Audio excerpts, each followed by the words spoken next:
Welcome, thrill seekers and ghost enthusiasts, to another episode of 101 Ghost Stories. Fasten your seatbelts and prepare yourselves for a chilling journey deep into the heart of the White River National Forest. Tonight, we join two friends on a fateful night in 2008. A night where a wrong turn and a relentless downpour lead them face to face with the forest's dark secrets. Mark and Sarah, two college buddies returning from a music concert in Aspen, found themselves cruising down the highway towards Leadville just past midnight. The road was slick with a late summer rain, and the headlights cast an eerie glow on the surrounding darkness. Laughter and chatter, remnants of the evening's festivities, slowly faded as fatigue settled in. A quick glance at the GPS confirmed they were on track, and they settled into a comfortable silence, the rhythmic hum of the car engine lulling them towards sleep. Suddenly, a jolt from the steering wheel snapped Mark awake. "What the?" he muttered, struggling to regain his bearings. Sarah, jolted awake by the sudden movement, looked up. "What happened?" she asked, her voice laced with concern. Mark, frowning, glanced at the GPS. Oh, he mumbled. "We must have missed a turn." The highway had vanished, replaced by a narrow, winding road that seemed to disappear into the dense forest. Rain hammered on the windshield, blurring the already limited visibility. A gust of wind howled through the trees, sending a shiver down Sarah's spine. Mark, ever the optimist, tried to shrug it off. "Probably just a shortcut," he said, his voice barely audible over the drumming rain. But as they ventured deeper into the forest, the road narrowed further, and the rain intensified, transforming the windshield into a swirling curtain of water. An unsettling feeling washed over them. The dense foliage seemed to press in on the car, and the silence between them grew thick with unease. The shortcut that promised them a quicker journey was turning into an unsettling detour into the heart of the White River National Forest. The relentless downpour continued to pound on the car as Mark and Sarah navigated the treacherous forest road. The rain obscured any semblance of visibility, forcing them to crawl along at a snail's pace. Every rustle of leaves, every snap of a twig under the unseen weight of some unseen creature, sent shivers down their spines. The GPS signal, once a comforting guide, sputtered and died, leaving them completely lost. A suffocating silence replaced the drumming of the rain as the car sputtered to a halt, engine sputtering its last breaths. Panic flared in their eyes as the headlights flickered and died, plunging them into complete darkness. "Great," Sarah muttered, her voice barely a whisper. Mark fumbled with the glove compartment, searching for a flashlight. His frantic rummaging only amplified the silence, broken only by their ragged breaths and the eerie howl of the wind through the trees. A flicker of light finally pierced the darkness as Mark found a single, battered flashlight. Peering out the rain-streaked window, they saw nothing but an endless wall of trees, their branches clawing at the sky like skeletal fingers. A low moan echoed through the woods, a sound both chilling and unsettling. Sarah's hand instinctively reached out and grasped Mark's arm. "Did you hear that?" she whispered, her voice barely audible. Mark swallowed hard, a strange feeling of dread creeping into his chest. "Just the wind," he forced a smile, but the tremor in his voice betrayed his fear. As the wind howled again, it seemed to carry a whisper on its breath, a voice, faint and indistinct, speaking words they couldn't understand. The hairs on the back of their necks prickled, and a cold sweat slicked their skin.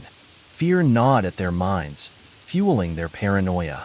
Were they alone in this desolate forest, or were unseen eyes watching them from the shadows?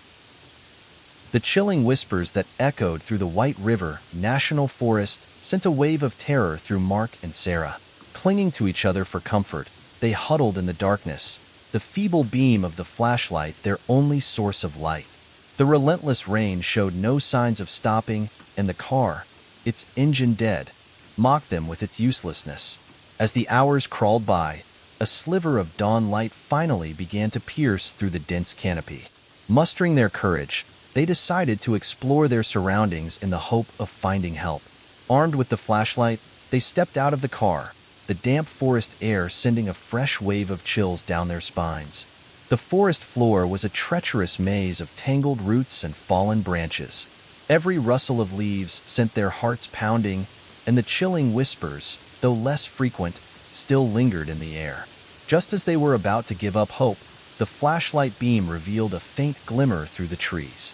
Following the light, they stumbled upon a sight that sent a jolt of fear through them: the skeletal remains of an abandoned mine entrance.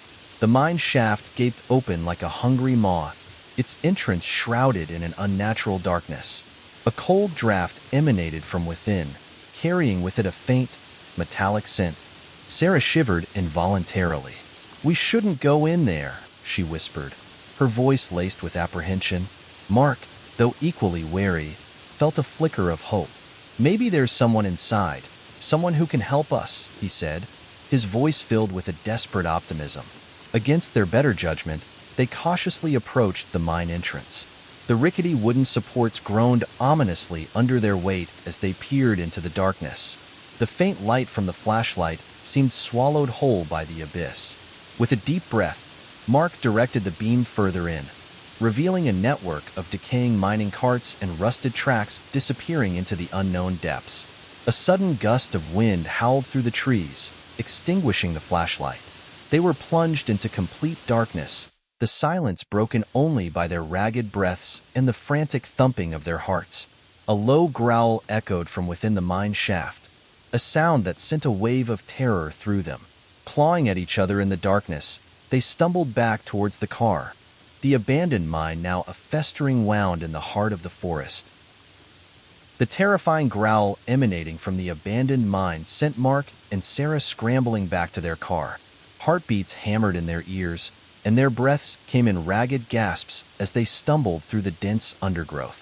The darkness, now complete, felt like a living entity, pressing in on them with a suffocating weight.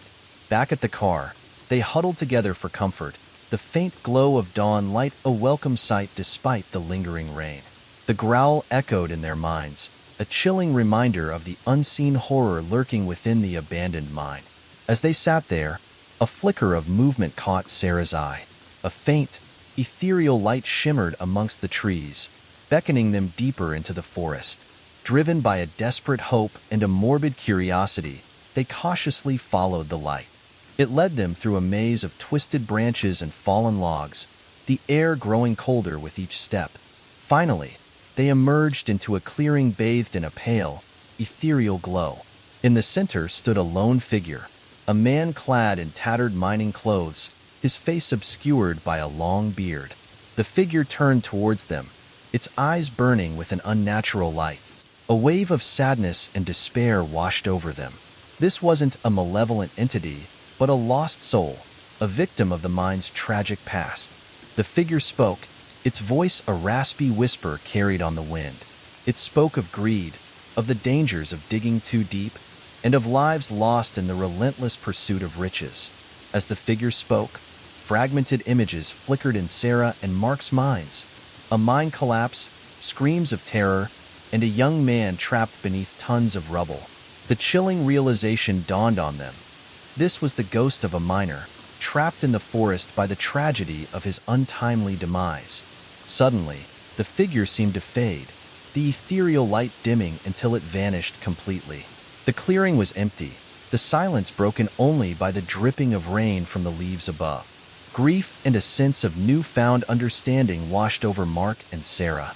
The forest held a dark secret, a story of human greed and tragic loss. A loud crack from their car jolted them back to the present. A fallen branch had finally snapped under the weight of a rain-soaked tree, miraculously landing on their car's hood, but not causing any major damage. They took it as a sign. The forest had taken its toll on their nerves, but it had also shown them a glimpse of its past. With renewed determination, they pushed the branch aside and climbed into the car.